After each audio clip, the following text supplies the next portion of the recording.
আমি রাজ, পেশায় একজন শখের লেখক, আর জীবনে নতুন কিছুর খোঁজে সদা উদ্গ্রীব একজন মানুষ। আমি সবসময় বিশ্বাস করতাম এই পৃথিবীর বাইরেও হয়তো এমন কিছু আছে যা আমাদের চোখে দেখা যায় না, কিন্তু যা প্রতিনিয়ত আমাদের প্রভাবিত করে যাচ্ছে। ঘটনার শুরুটা হয়েছিল একেবারে হঠাৎ। 2025 সালের জুলাই মাসের শেষ দিক। আমি তখন নেত্রকোনা জেলার এক প্রত্যন্ত গ্রামে ঘুরতে গেছি। জায়গাটার নাম দক্ষিণবাড়ি, একটা পুরনো গ্রাম যার পাশ দিয়ে চলে গেছে খরস্রোতা সোমেশ্বরী নদী। এলাকাটা প্রায় লোকালয় বিচ্ছিন্ন, ঘন জঙ্গল ঘেরা, আর এক কোণে পড়ে আছে একটা পুরনো পাথরের গুহার মুখ, যা স্থানীয়দের কাছে পরিচিত ঈশ্বর গুহা নামে। শোনা যায় একসময় এখানে আদিম মানবের বসবাস ছিল। আমি এসব শুনে সেখানে এক রাত থাকার সিদ্ধান্ত নিই। গ্রামের এক বয়স্ক মানুষ, নাম রফিক চাচা, আমাকে সাবধান করে দিয়েছিলেন, ওই গুহার কাছে গেলেই সময় গলিয়ে যায় রাজভাই। কেউ কেউ কয় কিছু একটা নাকি নড়ে চড়ে ওঠে গভীর রাতে। আমি হাসলাম। বিজ্ঞানমনস্ক একজন মানুষ হিসাবে এসব লোককথা শুনে শুধু উৎসাহ বাড়ে। সেই রাতেই আমি গুহার দিকে রওনা দিলাম। আমার সাথে একটা টর্চ, একটা ডায়েরি আর একটা ছোট্ট ক্যামেরা ছিল। গুহার ভেতর ঢোকার সাথে সাথে একটা অদ্ভুত ঠান্ডা অনুভূতি হলো, যেন হঠাৎ করেই সময় থেমে গেছে। টর্চের আলোয় দেখতে পেলাম গুহার ভেতরের দেয়ালে খোদাই করা অদ্ভুত প্রতীক। সেগুলো যেন জ্যামিতির নিয়ম ভেঙে নতুন কোনো ভাষা বলছে। আমি ক্যামেরা অন করলাম, কিন্তু স্ক্রিন ঝাপসা হয়ে গেল। ঠিক তখনই আমার চোখ আটকে গেল এক জায়গায়, একটা বৃত্তের মতো খোদাই করা, মাঝখানে জ্যামিতিক ঘূর্ণবর্ত। আমি এগিয়ে গেলাম, হাত রাখতেই এক ধরনের বিদ্যুৎ খেলে গেল সারা শরীরে। আর আমি আর কিছুই মনে রাখতে পারলাম না। চোখ খুললাম যখন, তখন আমি গুহার মধ্যেই, কিন্তু পরিবেশটাই অচেনা। বাইরে বেরিয়ে দেখি সব কিছু অদ্ভুত রকমের শান্ত, কোনো বৈদ্যুতিক খুঁটি নেই, আধুনিকতা নেই, এমনকি মানুষগুলোও ভিন্ন পোশাকে। আকাশে ড্রোনের বদলে উড়ছে বিশাল পাখির মতো কিছু।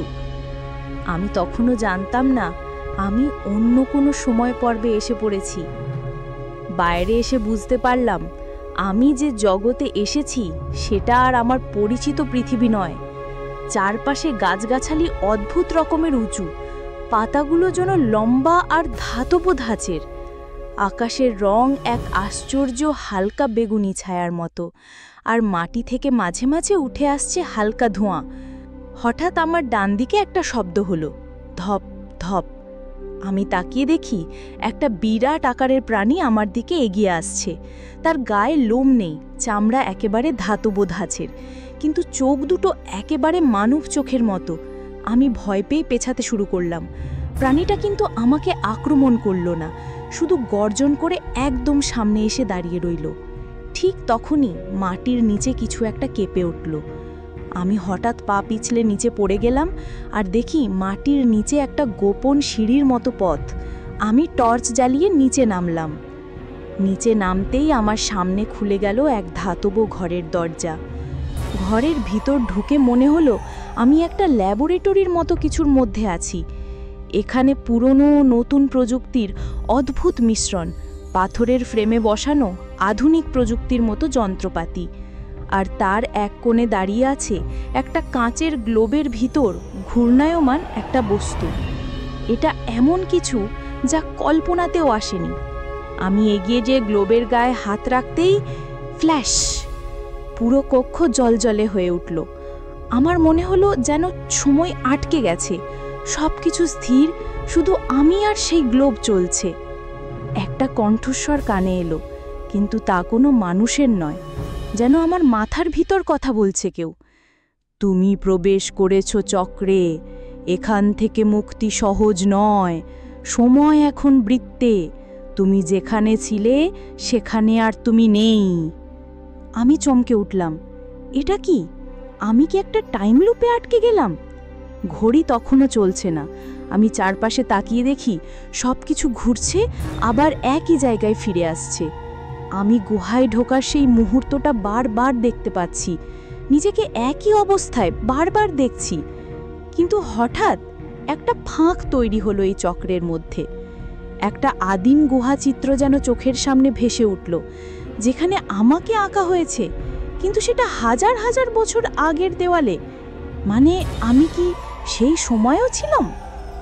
চক্রে আটকে গিয়ে আমার সময় বোধ, শরীর, চিন্তা সব কিছুই ঘুরপাক খাচ্ছিল। আমি যেন এক অদ্ভুত লুপে পড়ে গেছি, যেখানে বারবার দেখছি নিজেকে একই মুহূর্তে, গুহায় ঢোকা, পাথরে হাত রাখা, আলোয় হারিয়ে যাওয়া। তবে হঠাৎ সেই চক্রের এক ফাঁকে একটা বিকৃতি দেখা দিল। সময় যেন হঠাৎ জ্যামিতির গণ্ডি ভেঙে একটা কাঁচের ফাটলের মতো চির ধরালো। আমি সুযোগ বুঝে এক লাফে ঢুকে পড়লাম সেই ফাঁকে। ধপ! চোখ খুলতেই দেখি আমি একটা নিয়ন আলোয় ভরা ভবিষ্যতে নগরীতে। আকাশে ভেসে বেড়াচ্ছে বিশাল স্ক্রিন, রাস্তায় মানুষ চলাচল করছে না, তাদের জায়গায় চলছে অর্ধ মানব অর্ধ মেশিন প্রাণীরা, যাদের চোখে লাল আলো, মুখে ধাতব মাসুক। সবচেয়ে আশ্চর্য ব্যাপার হলো, তারা আমাকে দেখেই একটার পর একটা থেমে গেল। তাদের চোখের স্ক্যানার থেকে বেরিয়ে এলো আমার মুখ, নাম আর একটা পরিচিত line, subject code RAJ-001, first traveller, access level origin. আমি হতবাক। আমি কি প্রথম টাইম ট্রাভেলার? আর এটা কি কোনো ভবিষ্যতে গবেষণা কেন্দ্র? হঠাৎ একটা আমার সামনে এসে দাঁড়িয়ে বলল, আমরা তোমার জন্য অপেক্ষা করছিলাম, চক্র শুরু হয়েছে, এখন তোমাকেই শেষ করতে হবে। আমি কিছুই বুঝতে পারছি না। আমার সামনে নিয়ে যাওয়া হলো একটা বিশাল গম্বুজের ভিতর, যা দেখতে ঠিক যেন আধুনিক কোনো গবেষণাগার, কিন্তু দেয়ালে রয়েছে আদম গুহাচিত্রের মতো আঁকা কিছু চিহ্ন, যেখানে একজন মানুষের চারপাশে সময়, জ্যামিতি, কাঁচ, আগুন, ঘূর্ণবর্ত এঁকে রাখা হয়েছে। সেখানে দাঁড়িয়েছিল একটি রোবোটিক মহিলা, যার মুখটা অবিকল মানুষের মতো, কিন্তু তার কণ্ঠস্বর নিঃসঙ্গ কম্পনের মতো। তুমি আমাদের সৃষ্টির বীজ। এই যন্ত্র তৈরি করা হয়েছিল তোমার কোড অনুযায়ী, কিন্তু তুমি সময়চক্রে হারিয়ে গেলে। এই যন্ত্রে একবার প্রবেশ করলেই তুমি ফিরে যেতে পারো, অথবা চিরতরও আটকে যেতে পারো সময়ের স্রোতে। তখনই আমি চোখ মেলে দেখি যন্ত্রের ভেতর একটা বস্তু ধীরে ধীরে ঘুরছে, যেটা আমি আগেও দেখেছি, সেই গুহার কাঁচের গ্লোব। এর মাঝখানে একটা পাথরের টুকরো ভাসছে, যেখানে লেখা আছে, তুমি নিজেই চক্র, তুমি নিজেই স্রোত। এই ভবিষ্যতের ল্যাবে তারা বলল, এই যন্ত্র এক ধরনের কোয়ান্টাম মেমোরি লুপ তৈরি করে, যেখানে শুধু একমাত্র সেই মানুষ ফিরতে পারে যার চেতনার ছায়া সময়ের বিভিন্ন স্তরে ছড়িয়ে আছে। আর এটাই আমি। তুমি নিজেই চক্র, তুমি নিজেই স্রোত। এই লাইনটা মাথার ভিতর বাজতে থাকলো। এ যেন একটা সংকেত, কেউ যেন আমাকে বোঝাতে চাইছে আমি একা নই। আমি টাইম কোর রিঅ্যাক্টরের সামনে দাঁড়িয়ে ভবিষ্যতের রোবোমানবদের দিকে তাকিয়ে জিজ্ঞেস করলাম, তোমরা এই যন্ত্র গুহার নিচে রেখেছিলে কেন? তাদের মধ্যে সবচেয়ে পুরনো ধাঁচের রোবটই একটু এগিয়ে এসে বলল, কারণ সেটাই ছিল মূল উৎস। তুমি গুহায় যেটা দেখেছিলে সেটা কোনো দুর্ঘটনা নয়, বরং সেটাকে রাখা হয়েছিল তোমারই জন্য। তুমি অতীতে ঢুকবে, বর্তমান হারাবে, ভবিষ্যতের দিকে টানবে। এটাই সময়ের প্রাগ কোডেড রুট। তবে তুমি একা ছিলে না। আমি অবাক হয়ে বললাম, মানে? সেই রোবো একটা প্রজেকশন চালু করলো। এক ঝলকায় ফুটে উঠল সেই গুহার খনন কাজের ছবি, আর তার ভিতর আরেকজন মানুষ, একেবারে আমার মতো দেখতে, আমার মতো চেহারা, ভঙ্গি, কিন্তু তার চোখে ছিল তীব্র আতঙ্ক। তুমি যখন চক্রে ঢুকলে ঠিক সেই সময়েই একটা আরেকটা চেতনা তৈরি হয়েছিল, আমরা বলি তাকে রাজ অল্ট। সে এখন আটকে আছে কোয়ান্টাম ঘোস্ট জোনে। যদি তাকে না ফেরানো যায়, চক্র কখনো বন্ধ হবে না। তবে মনে রেখো, দুটো রাজ এক সময় ধারায় টিকে থাকতে পারে না। যেই একজন ফিরবে আর একজন হারিয়ে যাবে। আমার সামনে তখন দুটো পথ, 1, আমি নিজে ফিরব, আমার অস্তিত্ব বজায় রাখব। 2, অথবা রাজ অল্টকে ফিরিয়ে আনব, যার অভিজ্ঞতা আমার থেকে সম্পূর্ণ ভিন্ন, কিন্তু সে হয়তো আরও গুরুত্বপূর্ণ কিছু জানে, এমন কিছু যা আমি জানি না। আমি কিছুক্ষণ চুপ করে রইলাম, তারপর বললাম, আমি তাকে দেখতে চাই।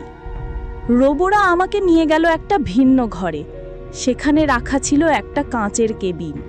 তার ভিতর একজন ঘুমাচ্ছে, আমি।